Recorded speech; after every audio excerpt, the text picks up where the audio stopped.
Bonjour et bienvenue dans ce tutoriel pour bien utiliser Snapshot et participer ainsi à la campagne Snapshot Fribourg de la bibliothèque cantonale.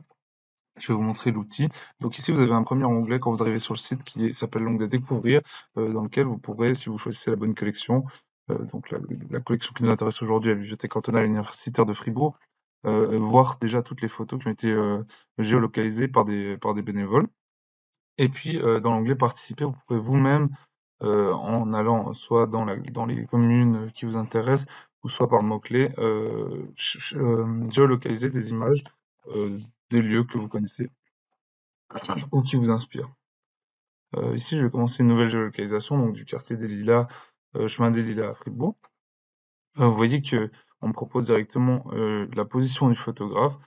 Parfois, elle est assez bonne, ici c'est le cas. Sinon, il faut vous-même trouver l'endroit où était le photographe et donc positionner le photographe manuellement. Ensuite, orienter un petit peu l'endroit la direction de son regard avec la flèche afin d'être correctement positionné donc, quand vous arriverez sur le globe virtuel. Sur ce globe virtuel, on a plusieurs outils qui nous permettent de nous déplacer. Donc avec le clic de souris maintenu, on peut bouger dans l'espace. Ici, on a aussi des outils pour regarder ou se déplacer. Et puis ici sur la gauche, un onglet. Donc je vais cliquer directement pour afficher les bâtiments. Ça va nous permettre de mieux se rendre compte de l'endroit où a été prise l'image et de mieux la géolocaliser.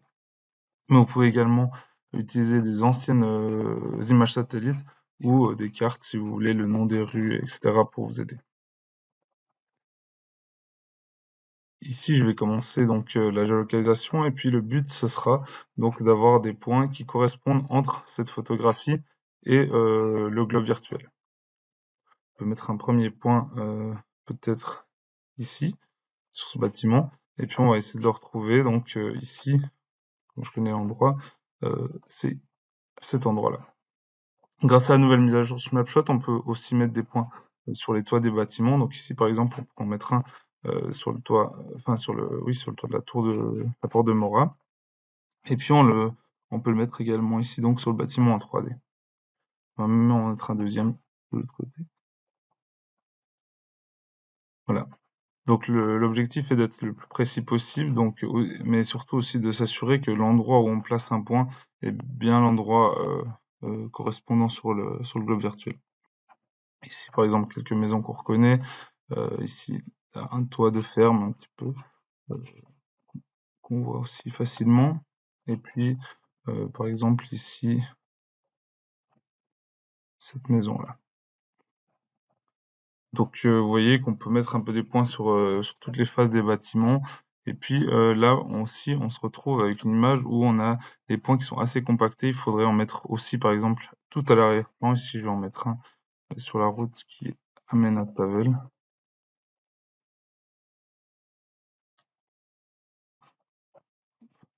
Voilà, tac. Et puis, éventuellement, on mettra ensuite un point aussi sur le toit tout devant pour essayer d'avoir une position très très précise. Vous voyez que là, on est déjà pas mal avec la ligne de l'horizon. On peut jouer avec les bâtiments donc pour en afficher un peu moins et puis vérifier ici en transparence si on est pas mal. Ici, je dirais qu'on est très bien. Et puis aussi la profondeur donc de l'image, on peut l'augmenter, la diminuer pour s'aider. On va peut-être mettre du coup un dernier point ici sur ce toit, même si c'est un peu compliqué de dire où exactement sur le toit il était, mais on peut imaginer que ça pourrait être par là. On vérifie encore du coup que l'alignement est bon avec les toits et ça semble tout à fait correct. Donc on peut terminer la photographie. Vous voyez que les points bleus, les ronds bleus sont tous à l'intérieur des ronds que nous on a placés. Ça veut dire que l'algorithme est d'accord avec le positionnement qu'on lui propose. Puis du coup on peut terminer la géolocalisation. Ça prend un petit peu de temps. Et puis là, du coup, ça sera envoyé à la modération qui pourra vérifier l'image. Ici, c'est le moment des observations. Donc, si vous reconnaissez quelque chose d'intéressant, par exemple la tour Porte de Mora, vous pouvez l'inscrire, ajouter le commentaire Et puis si vous avez un commentaire sur l'intégralité de l'image, vous n'avez rien à sélectionner, et puis vous pouvez envoyer l'observation comme ça. Une fois qu'on a fini, eh ben, on se retrouve avec l'image correctement placée donc dans le globe virtuel, et puis les coordonnées seront donc calculées. On va savoir également tous les toponymes qui se trouvent sur l'image. Et puis on a participé comme ça à la campagne Snapshot Fribourg. Merci.